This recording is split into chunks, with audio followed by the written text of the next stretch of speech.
తాకట్లో ఉన్న మీ బంగారాన్ని విడిపించి ఆ రోజు ఆన్లైన్ రేటుకి కొంటాం. Sharma gold company.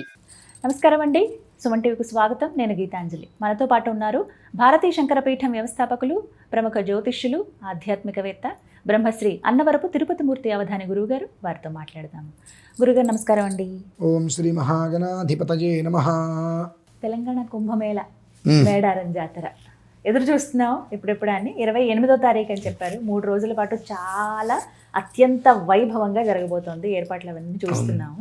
అయితే చాలామందికి వేరే రాష్ట్రం వాళ్ళకి సుమారుగా తెలియకపోవచ్చు, కానీ తెలంగాణలో అంటే తెలంగాణ వాళ్ళకి, మహారాష్ట్ర వాళ్ళకి బాగా తెలుసండి.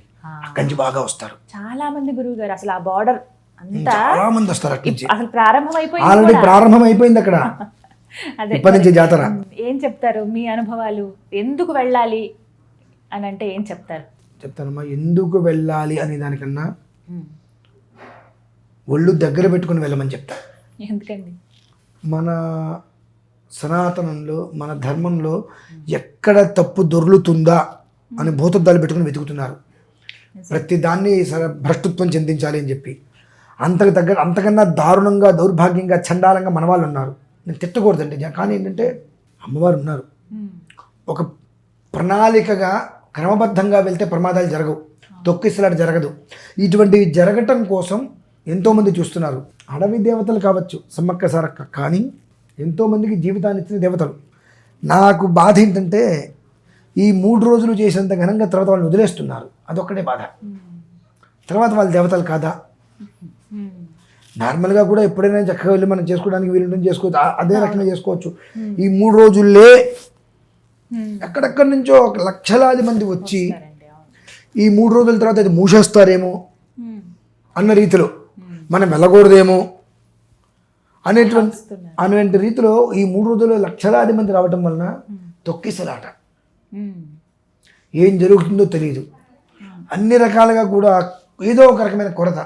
ఇది రావటం కోసం, దీన్ని చూడటం కోసం దాన్ని పెట్టి ఎంత భ్రష్టత్వం చెందించాలో చూసేటువంటి కళ్ళు ఎక్కువగా ఉంటున్నాయి. కనుక మన దేవతల్ని మనం కించపరచకుండా, ఏమంటారు, మేడారం జాతరకి వెళ్ళాను ప్రమాదం మాకు ఒళ్ళు కొవ్వెక్కి ఇష్టం వచ్చేట్టుగా స్పీడ్ మీద వెళ్ళాము, కళ్ళు మీద కానక వేగం మీద వెళ్ళాము, ప్రమాదం జరిగిందని ఎవరు అన్నారు.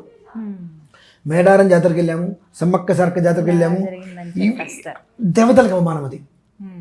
కాబట్టి ఓర్పుగా, నేర్పుతో, 1 గంట లేట్ అవుతుంది, నష్టమేముంది? ఎప్పుడైనా అమ్మవారిని చూడొచ్చు. ఇవాళే చూసుకుందాం అనుకుంటున్నాం, 1 గంట ఓర్పుగా అయినా సరే నేర్పుగా వెళ్ళి చక్కగా దర్శనం చేసుకో. అంత పెద్ద మొత్తం రౌండ్ చుట్టేస్తారు. నువ్వు ఇస్తే అమ్మవారికి బెల్లం సమర్పిస్తావు, నీకు ఇస్తే బెల్లం ప్రసాదం ఇస్తారు, తీసుకొని వచ్చే ప్రశాంతంగా బంగారం అంటారు దాన్ని, వచ్చేసి. అంతకు మించిన భాగ్యం అనేటువంటిది అంటే అడవి దేవతకి ఎందుకు చెయ్యాలి అని అంటే, అడవి బాగుంటే వర్షాలు వస్తాయండి. వనదేవతలు అంటారు వాళ్ళని. సమ్మక్క సారక్క అంటే వనదేవతలు. ఆ దేవతల్ని అర్చన చేస్తే ఆ వనం అనేటువంటి అడవుల్ని వాళ్ళు రక్షిస్తారు. అడవిలు పచ్చగా ఉన్నాయంటే చల్లటి గాలి వస్తుంది. ఆ అడవిల నుంచే, ఆ చెట్లు ఉండేటువంటి దాని నుంచే గాలి రావడం కానీ, వర్షాలు కూడా వాటి నుంచే వస్తాయి. చెట్లు మొత్తం కొట్టేస్తే మనకు వర్షం ఎక్కడి నుంచి వస్తుందండి? తినడానికి నీళ్ళు కూడా దొరక్క డ్రైనేజీలు నీళ్ళు తాగాల్సిన కర్మ పడుతుంది చివరికి, ఫిల్టర్ చేసుకుని మనకు. కాబట్టి వనదేవతలకు ఎందుకు ఆరాధన ప్రతినిత్యము చేయాల్సింది. ఈ 3 రోజులు కదమ్మా, నిత్యార్చన చేయవలసిందే. కనీసం ఈ 3 రోజులు అంటే నిత్యార్చన మామూలుగా అప్పుడప్పుడు సహజంగా నార్మల్గా వెళ్తుంటారు తప్ప పెద్దగా రారు. మామూలు రోజుల్లో కూడా ఏదన్నా 1 రోజు పెట్టుకొని ప్రత్యేకంగా వెళ్ళి అమ్మవారి దర్శనం చేసుకుంటూ వస్తుంటే దానివల్ల ఏమవుతుందంటే ఆ వనం సుభిక్షంగా ఉంటుంది, వనరులు బాగుంటాయి. అప్పుడు వర్షాలు పడినప్పుడు మనకు కడుపుండా తిండి వెళ్తుంది. అర్చన ఎందుకు చేయాలి అంటే దీనికోసమే. అమ్మవారికి ఏదో వస్తుందని కాదు, ఆ అర్చన చేయటం వల్ల వనం అంతా క్షేమంగా ఉంటే, అంతా ప్రకృతి బాగుంటే మనకు 4 మెతుకులు నోట్లోకి వెళ్తాయి. అందులో కూడా మళ్ళీ స్వార్థం అందే ఉంది.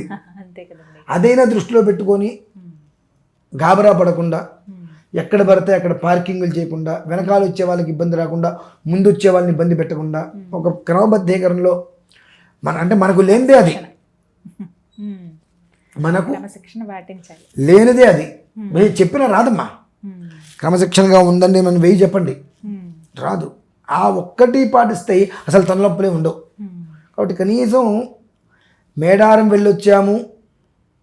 వెళ్ళి వచ్చారు అనేది తప్పితే మేడారంలో ఇలా జరిగింది అనేటువంటి మాట తీసుకొచ్చేది మనమే అవుతున్నాము. కాబట్టి మనం వెళ్ళకపోతే వచ్చే నష్టం లేదు. వెళ్ళి అమ్మవారిని అవమానపరచవద్దు అనేటువంటిది మాత్రం నేను చెప్తానమ్మా. ప్రతి మనిషిని వెళ్ళమంట. అయితే ఈ 3 రోజుల్లో కాదు, నిరంతరం ఎప్పుడైనా వెళ్ళండి. ఇవాళ ఇస్తే తీసుకునే బెల్లం నిన్న ఇస్తే తీసుకోదా ఆవిడ, రేపు ఇస్తే తీసుకోదా? అదే కాదు కదా. మనకేంటంటే ఇక్కడ ఈ 3 రోజులే, తర్వాత అమ్మవారు ఉండదేమో అనేటువంటిది ఒక రకమైనటువంటి జిజ్ఞాసలోకి వెళ్ళిపోతున్నాం. కొత్తగా చక్కగా నూతనంగా నిర్మాణం అవి చేశారు, చూడడానికి కూడా చాలా బాగుంది, ఆహ్లాదకరంగా ఉంటుంది. కనుక ఇబ్బంది పడవద్దు, ఇబ్బంది పెట్టవద్దు, ప్రశాంతంగా వెళ్ళండి. ఎక్కువసేపు ఉండాలని ప్రయత్నం చేయొద్దు. అమ్మవారికి బంగారం ఇవ్వండి, ఆ ప్రసాదం తీసుకోండి, సైలెంట్గా వచ్చేసేయండి తిరిగి. ఒకటి, మన ధర్మం మనం కాపాడుకోవాలి అనుకుంటే అందరికీ ఒక్క మాట చెప్తున్నాను వినండి. మన ధర్మం మనం నిలబెట్టుకోవాలన్నా, మన ధర్మం గురించి ఎవ్వరు మాట్లాడకుండా ఉండాలి అన్నా, మేడారం సమ్మక్క సారక్క జాతరలో ఈ ప్రమాదం జరిగింది అనేటువంటి పదం తెచ్చుకోకుండా, తొక్కిసలాట జరిగింది అని తెచ్చుకోకుండా కనుక మనం తెచ్చుకోగలిగితే అంతకు మించినటువంటి పుణ్యం భాగ్యం ఇంకొకటి లేదని అయితే నేను చెప్తానమ్మా. అది ఎవరెలా తీసుకున్నారు. ఎందుకంటే ఏ మనిషికి జరిగినా ఆ కుటుంబానికి నష్టం, ఏ మాట వచ్చినా అమ్మవారికి అవమానం. వనదేవతలు ఉంటారు, వాళ్ళకి ఆగ్రహం కలగకూడదమ్మా. వనదేవతలకి ఎంతసేపటికి కూడా అర్చిస్తూ వాళ్ళని ఆనందింపచేయాలి తప్ప వాళ్ళకి ఆగ్రహం కలిగిందా, మీరు నమ్మండి నమ్మకపోండి, ఎప్పుడైతే వనదేవతలకి ఆగ్రహం కలుగుతుందో వాయు స్తంభించిపోతుందమ్మా. మీరు ఒక్కొక్కసారి గమనించండి, చుట్టూతో చెట్లు ఉంటాయి, ఒక్క ఆకు కూడా పోగదు. గమనించారు మీరు ఎప్పుడైనా? కొన్నిసార్లు అవుతుంది. మనం కూర్చుంటాం అట్లా, చుట్టూతో చెట్లు ఉంటాయి, ఉడికిపోతుంది. ఒక్కటంటే ఒక్క ఆకు కూడా, చెట్టు నుంచి ఒక్క ఆకు పోగదండి. వనదేవతలకి ఆగ్రహం కలిగితే ఆకు కూడా కదలదు. అటువంటిది ఇంకా అంతకు మించి పై స్థాయి ఆగ్రహం కలిగితే మన ఊపిరి కూడా మనం పీల్చుకోలేము. కాబట్టి వనదేవతకి ఎప్పుడు కూడా ఆనందం కలగాలి, ఆగ్రహం కలిగించద్దు.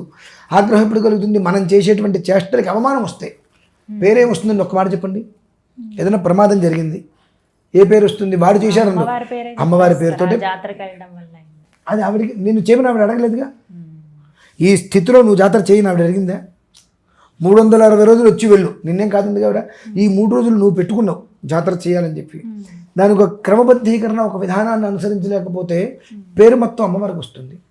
కాబట్టి అటువంటి పరిస్థితిని తీసుకురాకుండా చక్కగా అమ్మవారి యొక్క ఆరాధన జాతర పూర్తి చేసుకొని, తద్వారా ప్రకృతికి ప్రకోపం లేకుండా వనరులు వృద్ధి చెంది మనందరికీ కూడా కడుపు నిండా భోజనం దొరకడానికి వీలుగా అమ్మవారిని నమస్కారం చేసుకురండి అని చెప్తాను. ధన్యవాదాలు గురుగారు.